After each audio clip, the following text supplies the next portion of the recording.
En vrai, le plus simple, c'est de télécharger illégal. C'est ce qui coûte le moins cher. Hein. Maintenant, d'un, c'est illégal. De deux, c'est pas très bien. Alors, petit rappel des faits, hein, mais quand on télécharge illégalement, que ce soit un film, une BD ou quoi, ou qu'on stream qu'on regarde illégalement en streaming, en gros, non seulement l'auteur n'est pas payé, mais en plus de ça, celui qui lui a volé son travail, lui, est rémunéré par la publicité qui est hébergée sur son site. Donc, logiquement, si vous regardez quelque chose, c'est que il y a quelqu'un qui a travaillé derrière. Ne pas le payer, mais en plus payer celui qui a volé son travail, c'est vraiment pas super cool. Maintenant, si on regarde bien, le streaming illégal ou le téléchargement illégal de films, c'est quasiment mort avec Netflix. Est-ce qu'il y a eu une offre légale à petit prix qui est apparue? Et ça va être un petit peu l'objet de cette vidéo. À savoir que ces dernières années, le comics, oui, est devenu ultra cher. Il faut voir que depuis les années 60, le comics en France était distribué en kiosque. On avait deux possibilités. On avait d'un côté les 3/4 de la production qui arrivait au format revue en kiosque. C'est-à-dire que votre épisode de 20 pages, le floppy américain, était regroupé avec 4 ou 5 autres épisodes dans un magazine. Et donc, pour le même prix qu'un seul épisode VO de 20 pages, vous en aviez 5 dans un magazine mensuel. Et ce prix, c'était à peu près 4-5 euros. Donc, ça coûtait très peu cher. Et en plus de ça, on suivait le comics tel qu'il avait été pensé avec une lecture mensuelle. Donc on avait vraiment le meilleur des deux mondes. C'est-à-dire qu'on lisait pour moins cher que les ricains, mais en plus de ça, on lisait plus. C'était quasiment parfait. Mais non, il y avait quand même des défauts, mais bon, ça, on va pas s'éterniser dessus. Le truc, c'est qu'il y a quelques... ça, c'est pour ceux qui ont connu ces heures de gloire du magazine. Mais ça s'est fini dans les années 2010 parce qu'une entreprise qui distribuait les magazines justement en France a revu ses tarifs à la hausse et a fait que c'était totalement intenable pour les éditeurs comics de continuer. Urban a continué à essayer tant bien que mal en réduisant la voilure, mais c'était quand même une grande galère. Et au final, toute la production est passée en librairie. Le fait est que, en librairie, du fait qu'il y avait, à l'époque du comics, en kiosque, il y avait une sorte de double lectorat. Il y avait un lectorat kiosque, du coup, qui se dirigeait vers les revues qui étaient pas chères, parce que vous pouvez lire tout X-Men pour seulement 10 € par mois. Et de l'autre côté, vous aviez ceux qui pouvaient acheter les kiosques, mais allaient aussi acheter les rééditions au format un peu plus prestigieuse en librairie. Donc du coup, qui mettaient plus d'argent sur du comics, sur des intégrales, sur des deluxe. Il y avait une offre un peu à mi-chemin qui était le 100% Marvel, ancienne formule, qui était un format souple, qui coûtait à peu près 10 centimes par page. Donc du coup, votre comics de 100 pages faisait 10 €. Donc là-dedans, on retrouvait du Daredevil, du Ghost Rider, des choses un peu plus sombres. Parfois des choses joyeuses, vous avez du code fantastique. Voilà. Mais il y avait quand même une petite offre avec les 100% Marvel. Et pour ma part, la quasi-intégralité de ma bibliothèque comics, c'était des revues et des 100% Marvel. J'avais quasiment rien d'autre. Je pense que pendant très longtemps, le seul autre comics que j'avais, c'était les Wolverine des origines, qui étaient dans un format luxe. Parce que pas le choix, c'était le seul format. Voilà. Mais s'il avait existé au format... Je me souviens avoir hésité à cause de son prix, qui devait être de 16 ou 17 € à l'époque, qui me paraissait très très cher. Voilà. Mais comme ça avait l'air joli et que j'étais très intrigué par l'histoire, j'ai quand même acheté. Grand bien m'a fait parce que c'était excellent. Mais putain, sur le coup, peut-être même 20 €, c'était hyper cher. Bref. En tout cas, avec la mort du kiosque, on va surtout parler de Panini aujourd'hui, malheureusement, pour eux, parce qu'en gros, c'était eux qui représentaient les 3/4 du marché, donc forcément, c'est plutôt d'eux qu'on va parler. Mais c'est pas forcément... je veux pas leur jeter la pierre en soi.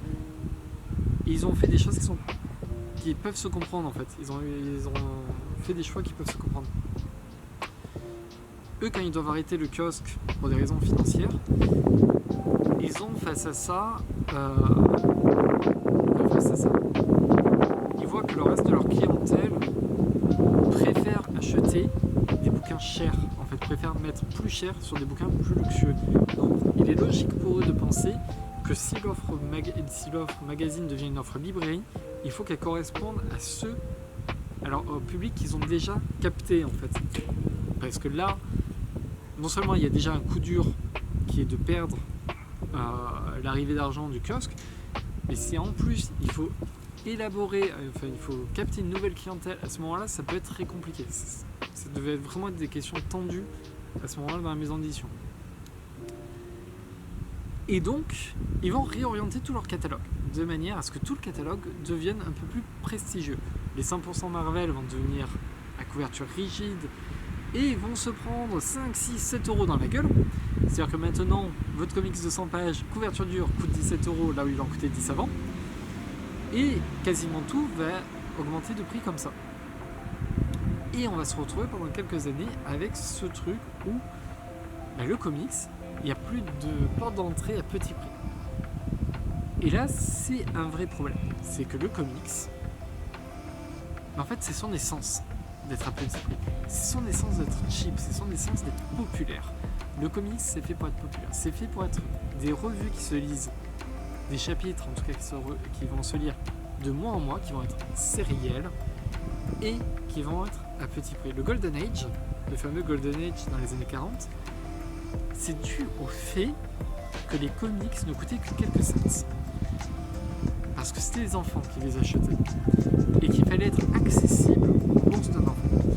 Il fallait qu'un enfant puisse acheter tous les mois son comics et ensuite qu'il puisse acheter tous les mois la suite de son comics. Donc, pareil, il faut voir que ce qui a provoqué la chute du Golden Age, c'est l'arrivée de la télévision. Parce que la télévision, on l'a payée une fois et ensuite on avait des chaînes gratuites. Donc ça coûtait encore moins cher que de payer tous les mois des comics, pour distraire les enfants en tout cas. C'est vraiment ça qui est à l'origine de la chute du Golden Age. Donc, on a quelque chose au cœur du comics qui est vraiment, à la fois la lecture sérielle, d'avoir un bout d'histoire tous les mois, et c'est pour ça que les histoires, chaque chapitre finit par un cliffhanger, c'est que vous êtes censé ne lire le chapitre suivant que le mois suivant,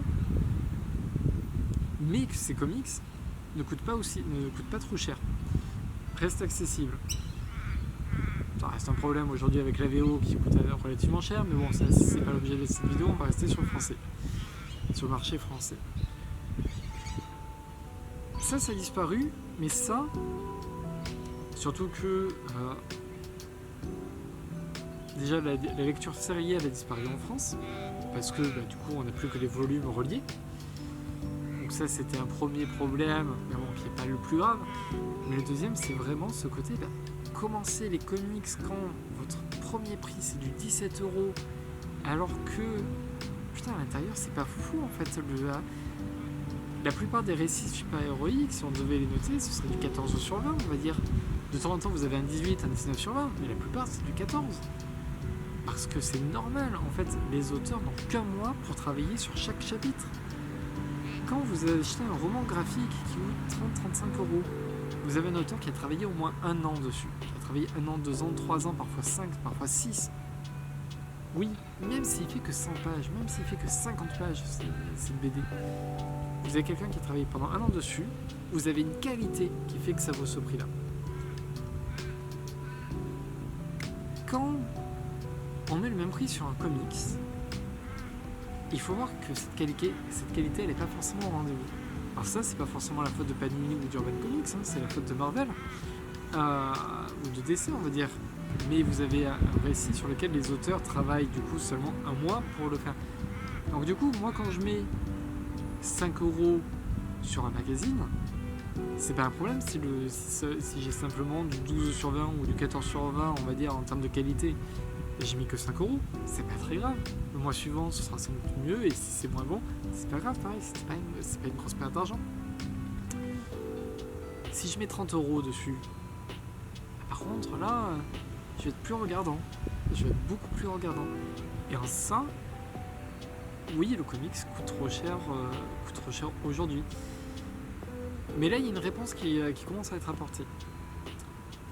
Avec le format poche, Urban Comics a développé un catalogue poche avec des excellents récits dedans. Vraiment, en termes super-héroïques, vous avez... Bon, il y a énormément de Batman, mais vous avez du très très bon. Vous avez des œuvres cultes. Vous avez de l'indé, et c'est la première fois qu'on a autant d'indé si peu cher en France, avec du coup Fab, avec nous trois, avec V pour Vendetta, avec Watchmen, avec Y le Dernier Homme. Vraiment, là ce qu'est en train de faire Urban avec l'indé, c'est une première et c'est génial. Testez l'indé, testez de l'indé, testez Vertigo au format poche.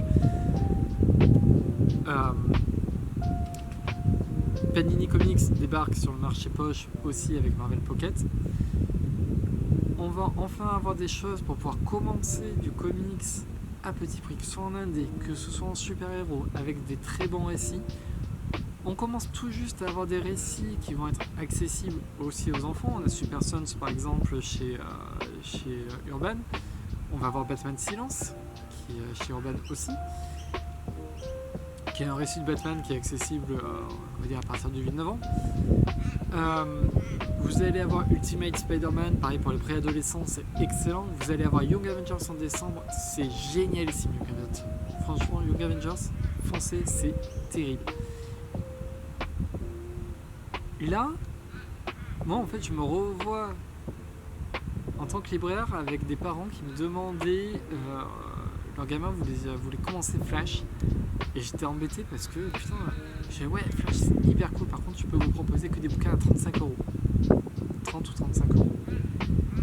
Heureusement les parents étaient très cool et ont accepté de commencer ça, et le gamin a adoré, et du coup il s'est fait toute la série. L'histoire se termine hyper bien, c'est hyper chouette. Je me dis, moi, il y a plein de choses. Ça là que je montrais à la JSC, j'adore cette série aujourd'hui, mais je l'ai découvert parce que j'achetais un magazine qui coûtait 5€, qui était DC Universe, et que c'était un épisode dans DC Universe, que ça m'a fait découvrir une série. On a pareil aujourd'hui, je préfère mettre 5€, 5€ sur une revue, sur un seul chapitre de 20 pages en VO, pour tester une série, et ensuite acheter le TPB, ou ensuite acheter toute la série en VO ou en VF, peu importe, pour voir ce que ça vaut. Je préfère mettre 5€. Là j'ai mis 5€ sur la JSC, je sais que je vais l'acheter en VF chez Urban. Au pire j'ai juste perdu 5€. Ça m'aurait pas plu, pareil j'aurais juste perdu 5€. J'aurais acheté directement le bouquin à 30 ou 35€ et ça m'aurait pas plu, j'aurais eu les boules. Franchement j'aurais eu les boules.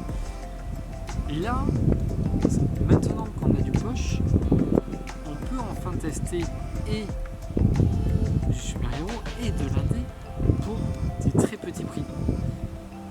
Allez-y, faites ça, parce que de la même manière que quand le kiosque a disparu, Panini a suivi une certaine logique, en fait, a suivi un certain cercle, pour le coup, vicieux, et qui était de répondre à ce qui pensait être la demande.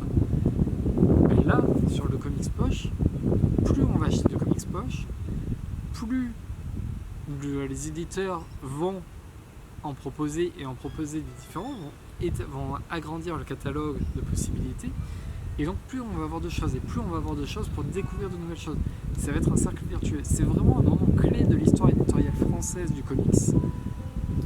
Il faut absolument que vous tentiez des choses. S'il y a des séries dont vous aviez entendu parler que oui, ça va être intéressant, mais vous hésitez un peu, et là, par exemple Fable, et là ça me coûte que 7€, tentez-le.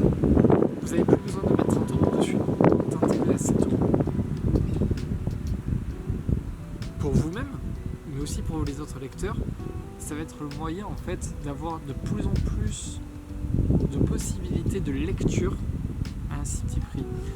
Ça va être aussi la possibilité de renouveler le lectorat, c'est-à-dire que là, enfin, avec cette offre poche, moi en tant que libraire, je vais pouvoir proposer des choses à des enfants, ce qui est arrivé quasiment plus du tout.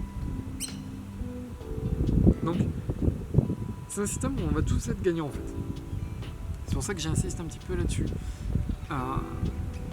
C'est-à-dire que de la même manière que en fait, quand Netflix est arrivé et a tué l'offre illégale, on va dire, de streaming, ben là c'est un peu la même chose. C'est-à-dire que l'offre poche en comics peut apporter un second souffle et renouveler totalement en fait les habitudes de consommation. Donc on va finir là-dessus, sur le côté, ouais, là il y a une possibilité de faire évoluer les choses, d'avoir de plus en plus de récits intéressants, peut-être à l'avenir d'avoir d'autres éditeurs qui se lancent dans le poche, même si ça va être très compliqué, puisque du coup le poche rapporte beaucoup moins d'argent, donc il faut en vendre beaucoup plus. Mais si jamais par exemple Delcourt arrivait à faire du poche et qu'on ait du Invincible ou du Hellboy en poche, ce serait génial, parce que plein de gens aimeraient Hellboy en vrai, mais le format comics à 15€, on a rebuté pas mal. Que là, s'il y avait du Hellboy à 5€, oui, ça marcherait sans doute. Mais pour ça, il faut que les éditeurs voient qu'il y ait un grand marché disponible, et à partir de là, ils vont s'engouffrer dedans. Forcément, ça va être beaucoup plus compliqué pour des petits éditeurs comme Bliss, comme Achilleos, même iComics, Tortue Ninja en poche, c'est génial. Et pour l'instant, pour eux, c'est des petites structures. Delcourt, c'est un gros éditeur BD, mais c'est une petite structure en comics. C'est compliqué pour eux, mais si déjà on commence dès maintenant à encourager le poche, ça va permettre de développer vraiment un cercle vertueux, un marché qui va permettre à d'autres éditeurs d'arriver dessus. Et du coup, est-ce que nous, on ait de plus en plus de choses possibles, de diversité. Donc, soyez curieux, allez sur des titres sur lesquels vous ne seriez pas allé. C'est un petit peu comme chez le marchand de glace, on va dire. Vous pouvez goûter, vous pouvez goûter d'autres fruits que celui de Batman que vous avez toujours l'habitude d'acheter à 30€. Bah là, goûtez un petit peu les autres, goûtez un petit peu Y le dernier homme, goûtez, je sais pas, The Boys, alors pas AVX parce que c'était mauvais, mais les Ultimate Spider-Man, Young Avengers encore une fois. Encouragez aussi le côté indé, tout le monde sera content à la fin. Donc ouais, commencez les comics quand on est pauvre, pour le coup ça y est, c'est enfin possible là maintenant, sur du neuf, l'occasion ça existe toujours, hein, vous allez les retrouver d'occasion. Il y a le téléchargement illégal, ça existe toujours, vous pouvez toujours aller dessus. Mais là, si vous voulez des nouveautés ou des choses vraiment intéressantes à petit prix, vous avez moyen de demander à vos libraires ce qui existe, ce qui est accessible. Et voilà, achetez du comics sans poche. C'est génial.